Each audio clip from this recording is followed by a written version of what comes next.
आपको और हमको भगवान की अविरल भक्ति में तल्लीन हो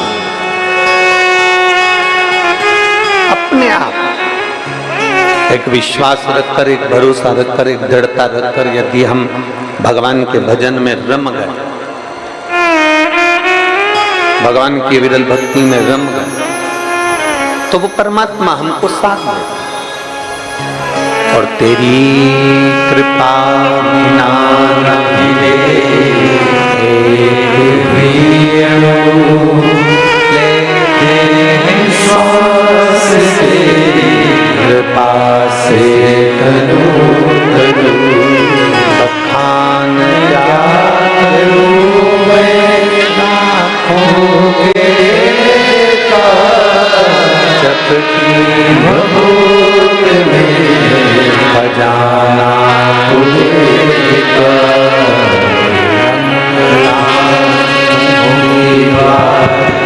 ओंकार तू भोले ओंकार तू आयो शंभुकार बखान क्या करूं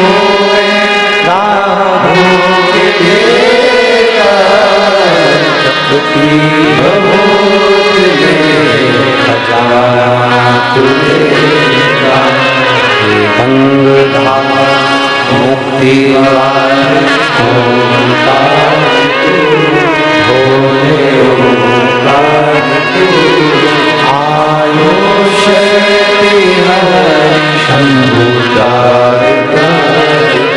जब हम शिव की अविरल भक्ति में, जब हम भगवान की अविरल भक्ति में डूबने का प्रयास करते हैं, वो तारने का प्रयास करते हैं, एक निगाह भरकर, एक दृष्टि से एकाग्र चित्त होकर अपने मन से जब हम भगवान का दर्शन करते हैं तो भगवान हमारी झोली अवश्य भरता है। बस अच्छा, एक आप लोगों ने ध्यान दिया होगा, अगर एक टकटकी परमात्मा की ओर लगाई,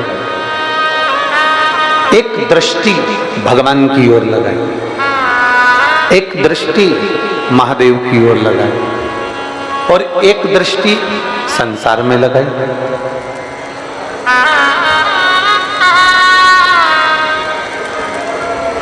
कभी किसी कोई स्त्री है, कोई कन्या है, कोई लड़की है, कोई व्यक्ति है, कोई पुरुष है, कोई लड़का है, कोई खूब बोल्ड आदमी है, कोई दादागिरी वाला है या कोई अन्य है,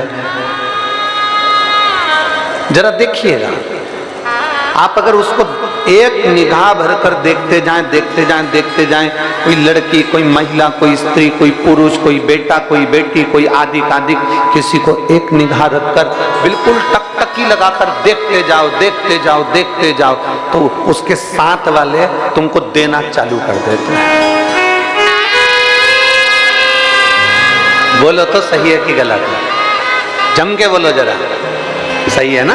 कि अगर तुमने किसी को एक टकटकी लगाकर, एक निगाह रखकर देखना चालू करा तो उन्होंने तुमको देना चालू, उन्होंने निकाला जूता और चप्पल, जो मारा दड़ा दड़ दड़ा दड़ दड़ा। तुमने पूछा मुझे मार क्यों रहे हो, तो कहेगा इतनी देर से निगाह रख रख कर देख रहा है, एक टकटकी लगा कर देख रहा है, एक निगाह से देख रहा है, एक टकटकी लगा कर देख रहा है। तुमने निगाह लगाकर देखा, तुमने एक दृष्टि से देखा, तो उसने तुमको देना चालू करा। अब जरा विचार करिए, जब संसार वालों को देखा तो संसार वालों ने देना चालू करा, अगर मेरे महाकाल को देख लेते तो वो भी देना चालू कर देता, वो भी तो देता। संसार वाले कुछ और दे रहे हैं, संसार वाले तो दिए उठाए ने जूता मार दिया, चप्पल मार दी ने, अपशब्द कह दिया, ताने दे दिए। संसार वाले तो ना जाने क्या दे, उसका कोई भरोसा नहीं है। पर यदि वही दृष्टि तुमने जैसे दूसरे को देखा, एक टकटकी लगाकर देखा, एक ध्यान लगाकर, एक निगाह से देखा, तो संसार वालों ने दिया। अगर वही निगाह, वही टकटकी, वही ध्यान अगर परमात्मा पर दिया होता, वही टकटकी, वही दृष्टि, वही नेत्र तुमने अगर भगवान को दिए होते, तो मेरा भगवान भी देना चालू करता और इतना देता कि तुमसे बटोरा नहीं जाता। देवता देते हैं पल्ला झाड़ कर और महादेव देते हैं छप्पर फाड़ कर। वो देता है, उसकी देने की रीति बड़ी अलग है।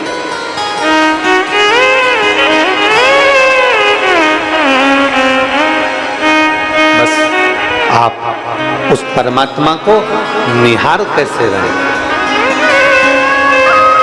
कैसे नहीं? अब ये भी हमको सोचना है कि देखना कहां है।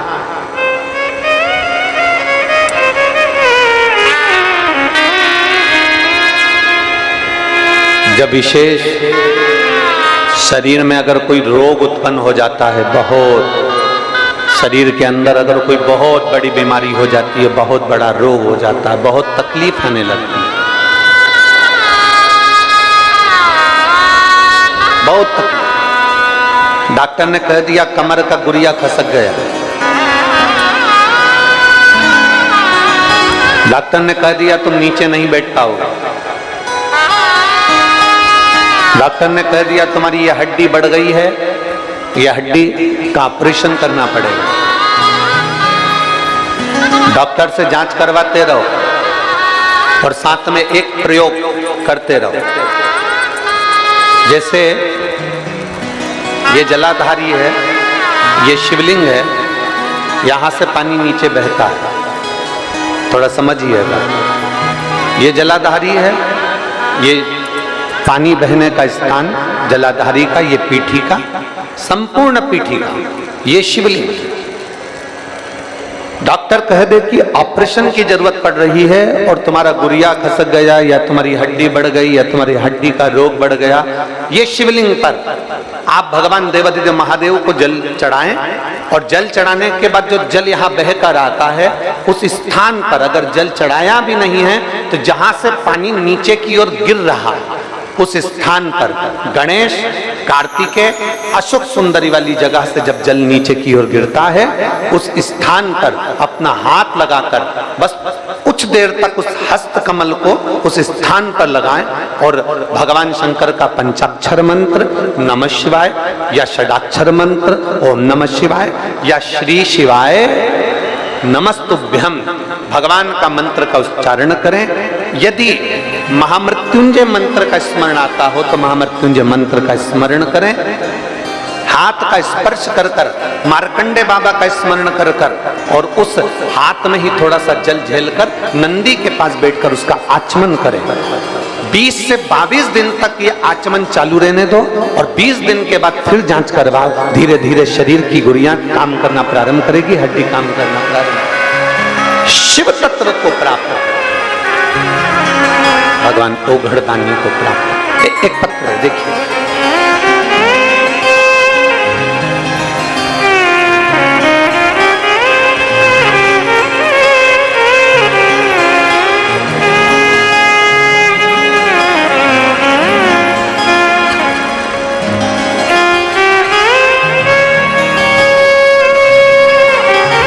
श्रीमती सीमा नामदेव, पति सुनील नामदेव, मास्टर कॉलोनी शंकर टीला विदिशा की रहने वाली है। कहीं बैठे हो तो हाथ हिला सकते हैं। श्रीमती सीमा नामदेव, पति सुनील नामदेव, पता मास्टर कॉलोनी शंकर टीला विदिशा। कहीं बैठे हो तो हाथ हिला सकते हैं। अगर बच्चे को लेकर आई हो तो व्यासपीठ पर लेकर आ सकते हैं। मैं बाबा का क्या गुणगान करूं गुरुदेव। मेरी शादी को 11 साल हो गए थे, 11 साल से मुझे संतान का सुख नहीं था। हमने ऐसा कोई डॉक्टर नहीं जिसको नहीं दिखाया। 6-7 साल तक हमने इलाज करवाया, फिर हमने कोई बोलता कि यहाँ चले जाओ, वहां चले जाते, कोई कहता वहां चले जाओ, वहां चले जाते, सब दूर से गोदी भी भरवा ली, सब दूर से नारियल भी झेल कर आ गए, पर संतान का सुख नहीं। तब हमारे पड़ोस की एक बेटी ने हमसे कहा कि आप सीहोर चलें और कुबरेश्वर बाबा के यहाँ पर कंकर शंकर की पूजन करते हैं, और वहां से आने के बाद रोज शंकर के मंदिर जाना प्रारंभ करो। धाम पर कंकर शंकर का पूजन करा, वहां से आए और शिव जी के मंदिर में हमने रोज जाना प्रारंभ कर दिया। भगवान शंकर के मंदिर में रोज जाते, जल चढ़ाते, आचमन करते, सफेद आंकड़े की जड़ का प्रयोग किया। और बाबा का मैं क्या गुणगान करूं गुरुदेव, बाबा ने हमारा गर्भ तो ठहरा दिया, पर मालूम पड़ा कि बच्चे की धड़कन ही नहीं है। अब 11 साल के बाद गर्भ ठहरा और बच्चे की धड़कन नहीं, तब करें तो करें क्या? तब किसी ने कहा कि वो सीहोर वाला महाराज कहता है कि बेलपत्र भगवान शंकर पर चढ़ी हुई, उस बेलपत्र के पीछे का भाग अशोक सुंदरी का नाम लेकर पाले। हमने उसको खाया और हम फिर जांच कराने के लिए गए तो बच्चे की धड़कन वापिस आ गई, और बाबा की कृपा से मेरे घर में 11 वर्ष के बाद बच्चे ने जन्म लिया। मैं बाबा को नमन करने के लिए आई हूँ। कहीं बैठे हो तो आ सकते हैं। ये शिव भक्ति, ये अविरल भक्ति, एक विश्वास, एक भरोसा, एक दृढ़ता। नेत्र भरकर देखो, मना नहीं।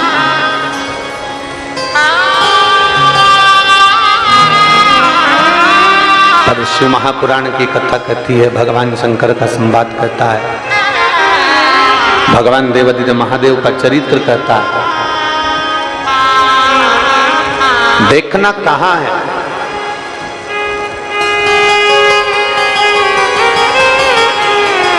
भागवत जी किस किसने सुनी है?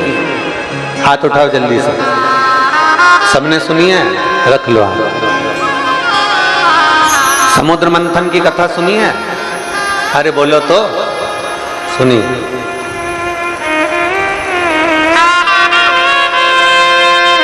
देवता और असुर दोनों ने मिलकर मंथन किया, सुनिए। अरे बोलो तो जम के सुनिए।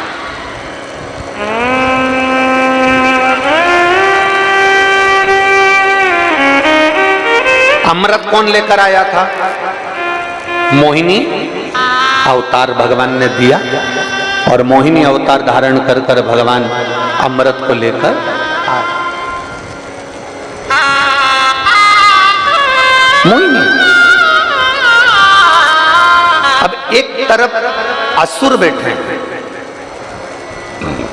एक तरफ देवता बैठे।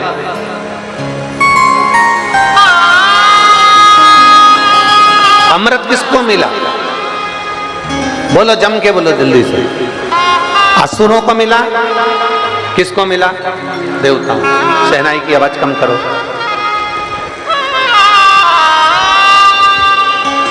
अमृत किसको मिला? देवता।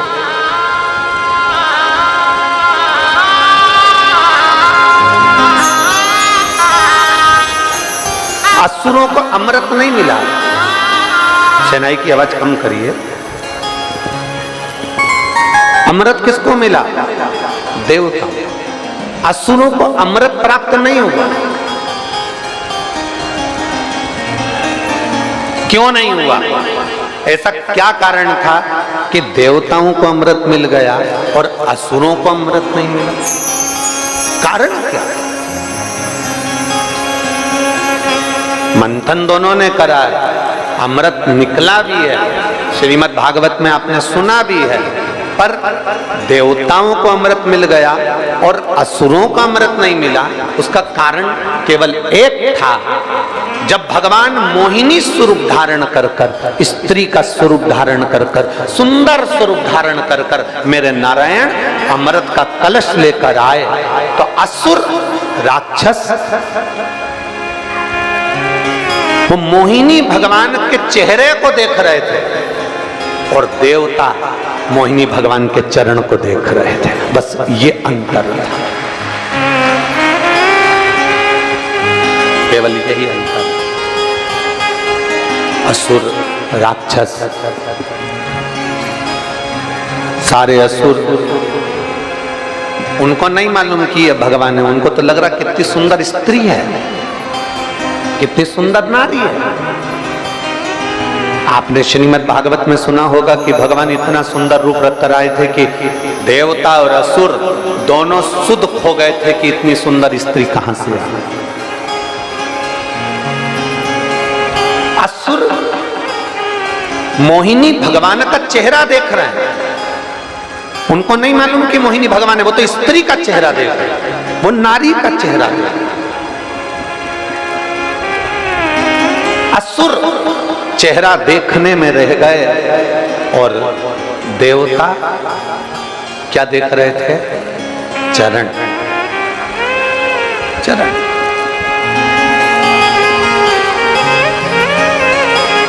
शिव महापुराण की कथा कहती है, किसी पर स्त्री का चेहरा देखने से अच्छा है उसके चरणार बिंद को नमन करो, उसके चरण को देख।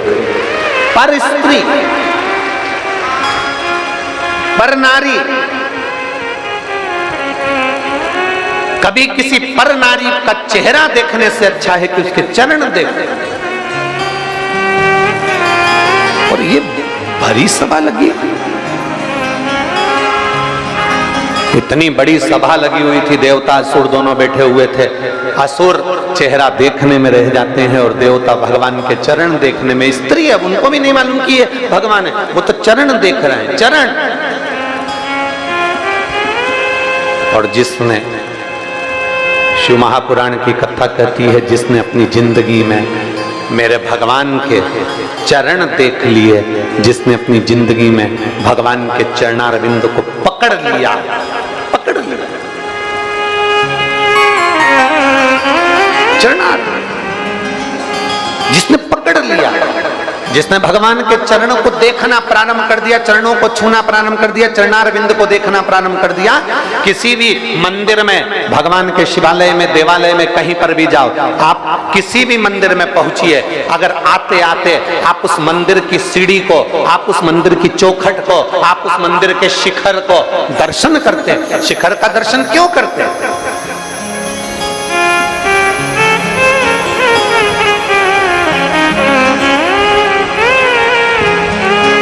ऐसा क्या जरूरत पड़ गई कि मंदिर के शिखर का दर्शन करना चाहिए? और हमारे शास्त्र, हमारे वेद, हमारे पुराण भी कहते हैं, शिखर दर्शनम सर्व पापनाशनम। हमारे शास्त्र भी कहते हैं कि शिखर का दर्शन करो। शिखर के दर्शन से हमें मिलता क्या है? शिखर के दर्शन से हमें क्या प्राप्त होता है? क्या मिलता है? क्या प्राप्त होता है? कहा मंदिर 25-50 करोड़ का बनवा लो, मंदिर 100-200 करोड़ का बनवा लो, मंदिर 1000 करोड़ का बनवा लो, पर मंदिर का पूरा मंदिर बनाने के बाद अगर उस मंदिर पर शिखर नहीं है, वो तांबे का, वो पीतल का, वो शिखर छोटा सा उस मंदिर पर अगर नहीं है, तो वो करोड़ों का मंदिर भी मान्य नहीं है। करोड़ों के मंदिर पर एक छोटा सा शिखर लगा होता है। ये हमारा सनातन धर्म कहता है कि मेरे भोलेनाथ भी इस प्रेरणा को देते हैं कि भले करोड़ों लोगों से तुम्हारा संबंध हो, अरबपति, खरबपति और दुनिया के सारे धनपतियों से तुम्हारा संबंध हो, और शिव पुराण की कथा कहती है छोटा सा शिखर ऊपर भगवान ने रखा, उसी तरह छोटे से छोटे व्यक्ति को भी ऊपर रखना, तो तुम भी उन्नति की सीढ़ी पर चढ़। छोटे से छोटे व्यक्ति उन्नति की सीढ़ी पर चढ़।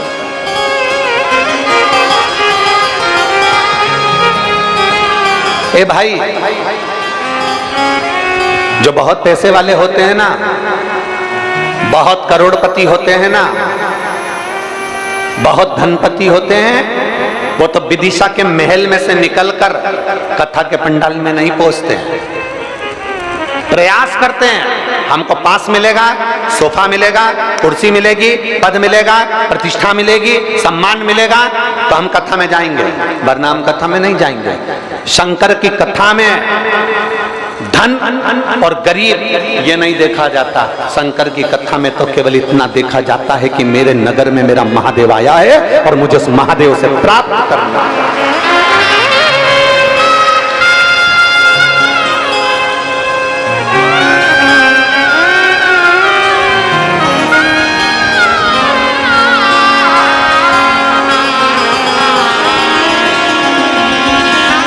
मेरे महादेव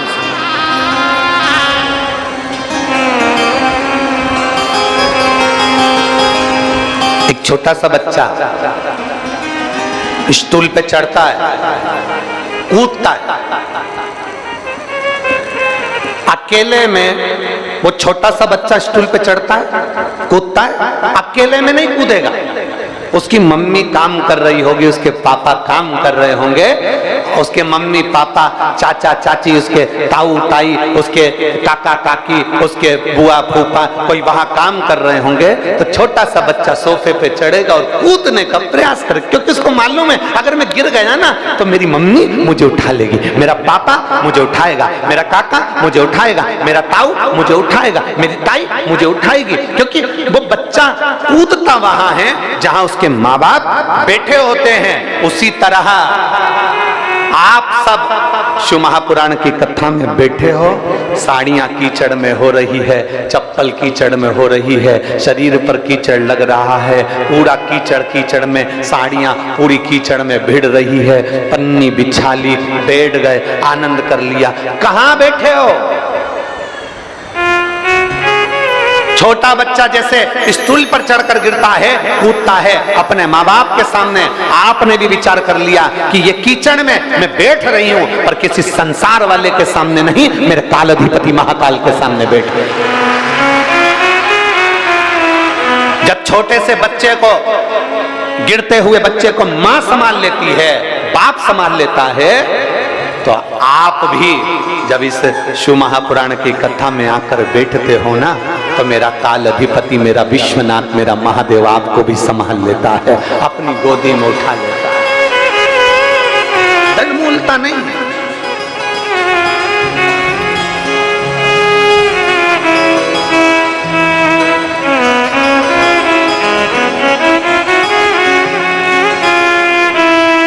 कई लोग ऐसे भी मिलेंगे संसार में, शिव महापुराण की कथा होती है ना, तो जो समिति कथा कराती है या कोई व्यक्ति विशेष कथा कराता है, यहाँ से चले थे, किसी पैसे वाले के घर में नहीं गए, किसी धनपति के घर में नहीं गए, मेरे राम जी चले थे किसी वैभवपति के घर में नहीं गए, मेरे राम जी चले किसी करोड़पति के घर में नहीं गए, मेरे राम जी अगर वन में गए तो एक एक संत, साधु, गुरु, ब्राह्मण, तपस्वी, साधक, उपासक, सन्यासी, साधक के पास में, अपने भक्त के पास में।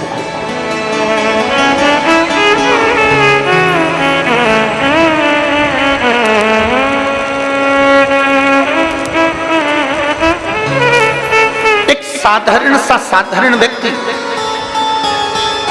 चलो एक प्रैक्टिकल करना आप अपनी जिंदगी में, एक प्रैक्टिकल कर लो, और प्रैक्टिकल करते रहना चाहिए।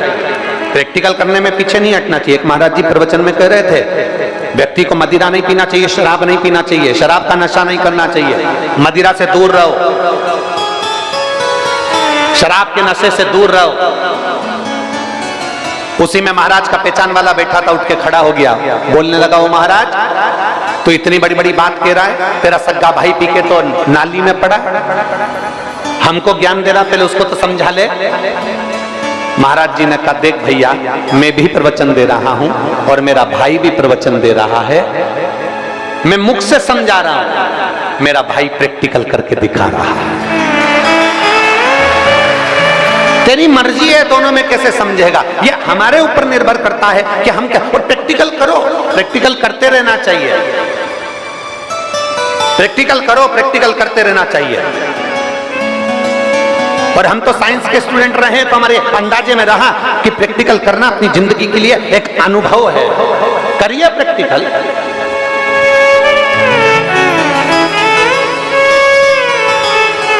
और करो, प्रैक्टिकल करके देखना। बहुत पैसा, बहुत पैसा एक अपने उस मित्र पर खर्च कर कर देखो जिसके पास में करोड़ों का धन है, और थोड़ा सा पैसा एक उस मित्र पर खर्च कर कर देखना जो बहुत साधारण सा है, जिसके पास में धन नहीं है, साधारण है। वो आपको अपनी पूंजी समझता है। आप पैसे वाले हो ना, आपका धन से उसको प्रेम नहीं है, वो आपको अपनी पूंजी समझता है। मेरा दोस्त बैठा है ना, समझ लेगा, उसको धन से मतलब नहीं, वो कभी नहीं मांगेगा। पैसे वाला पैसे वाले से धन मांग लेगा, पर गरीबड़ा नहीं मांगेगा, संकोच करता है मांगने में, वो नहीं मांगेगा।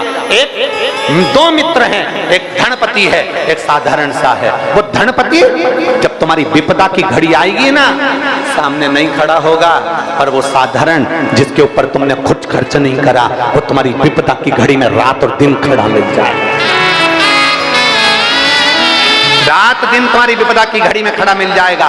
एक नौकर चाकर साधारण सा सेवक जिसके लिए तुमने थोड़ा बहुत भी कर दिया, वो तुम्हारी विपदा की घड़ी में खड़ा मिल जाएगा। जिस रिश्तेदारों के लिए, नातेदारों के लिए, कुटुंबों के लिए, जिस परिवार के लिए तुमने करोड़ों का धन खर्च कर दिया, वो कोई तुम्हारे सम्मुख में आकर खड़े नहीं होंगे। वाह वारी दुनिया, मतलब की दुनिया में किसी का कोई नहीं। संसार में अकेले पैदा हुए हो, संसार से अकेले जाना है, संसार में अकेले आगे बढ़ने का प्रयास किया है, संसार में अकेले आकर संघर्ष किया है, संसार में अकेले रहकर तुम्हें उन्नति की सीढ़ी पर चढ़ना है।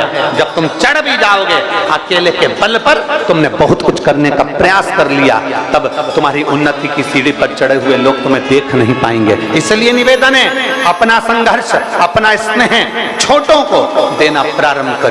अगर भगवान ने आपको धन दिया है, पैसा दिया है, कोई बच्चा पढ़ना चाहता है गरीब का, उस बच्चे को अच्छी एजुकेशन दिलाइए। कोई को दवाई की जरूरत है, धन भगवान ने दिया है, उसको दवाई की जरूरत है, उसको दवाई दिलाइए। मत दान करो तुम किसी को,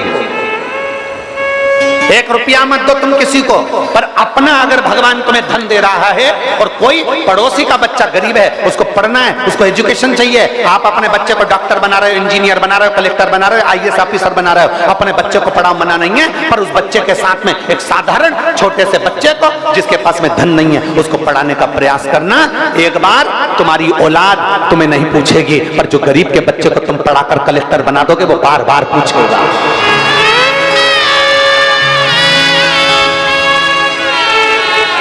प्रयास करो, मत दान करो किसी को, मत 1 रुपया दो किसी को, पर अपने धन का सदुपयोग करो, अपने धन का सदुपयोग करो।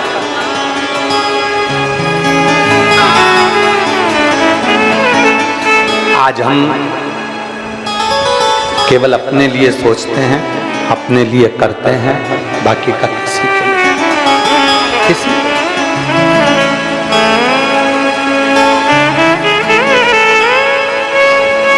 प्रयास करें। इन हाथों से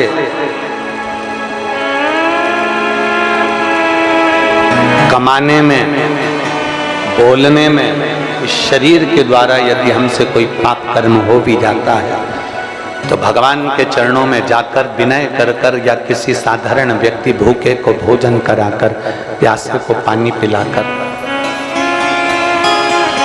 बाबा बर्फानी की यात्रा प्रारंभ हो गई, अमरनाथ की यात्रा प्रारंभ हो गई। पूरे अमरनाथ में हर जगह जगह पर लिखा हुआ होता है, भूखे को भोजन, प्यासे को पानी, जय बाबा, जम के तो बोलो, जय बाबा बर्फानी।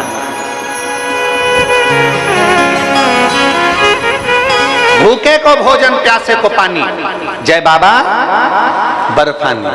अब ये किसी ने पूछा गुरुजी ये क्यों लिखते हैं लोग बाग, इसको लिखने से क्या फायदा? हमने कहा उसने पूरी जगह पर लिखा हुआ है भूखे को भोजन, प्यासे को पानी, जय बाबा बर्फानी। क्योंकि दुनिया के लोगों को ये मालूम है जब हम उन्नति पर चढ़ते हैं, ऊंचाई पर चढ़ते हैं, जब बहुत आगे बढ़ते हैं, जब हम अमरनाथ की यात्रा के लिए चलते जाते हैं, चलते चलते चलते चलते इतने ऊपर पहुंच जाते हैं कि हमारे पास में वजन लेकर नहीं जाते, सामान लेकर नहीं जाते, भूख भी लगती है, प्यास भी लगती है, पानी ठंडा होता है, पीते बनता नहीं है, भोजन ठंडा मिलता है, करते बनता नहीं है। तो कई लोग भले तुम्हारे पास में, तुम्हारी जेब में 1000, 2000, 5000, 25, 50,000 रुपए पड़े हों, भले तुम्हारे होटल में लाखों रुपए पड़े हों, परंतु जिस जगह पे जरूरत है उस जगह पर नहीं मिल पाते। उस जगह पर बाबा बर्फानी तुम्हारा पेट भर देता है, उस जगह पर बर्फानी तुम्हें पानी दे देता है। भूखे को भोजन, प्यासे को पानी, जय बाबा बर्फानी, उस जगह पर दे रहा है। और मैंने तेरे ही भरोसे बाबा, तेरे ही भरोसे हवा बिच उड़ती जावांगी बाबा, डोर करती जावांगी भोले शंभो में तेरी हवा बिच उड़ती जावांगी बाबा, डोर करती जावांगी। बाबा किस जगह पर आता है, बाबा किस जगह पर साथ देता है? जब दुनिया साथ छोड़ देती है। पैसा जेब में पड़ा है, भोजन नहीं मिल रहा, प्यास लग रही है, पानी नहीं मिल रहा, तब मेरा बाबा आता है। एक पत्र है, देखिए,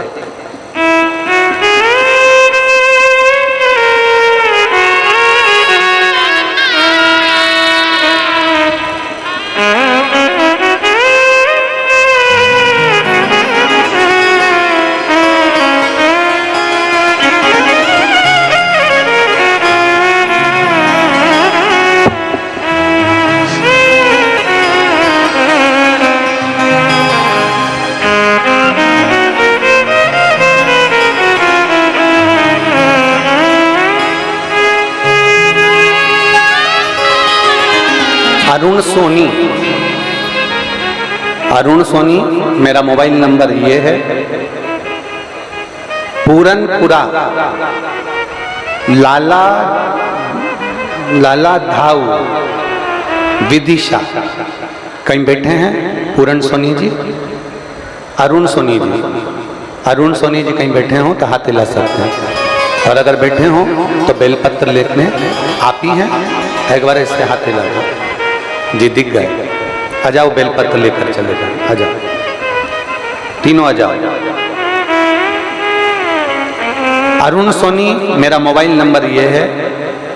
पूरनपुरा लाल धाऊ विदिशा। एक लोटे जल का मैं क्या वर्णन करूं गुरुदेव। मेरे नाना जी को गले में दर्द हुआ, मेडिकल कॉलेज में दिखाया तो दूरबीन से जांच में गले में गठान और कैंसर जैसी बड़ी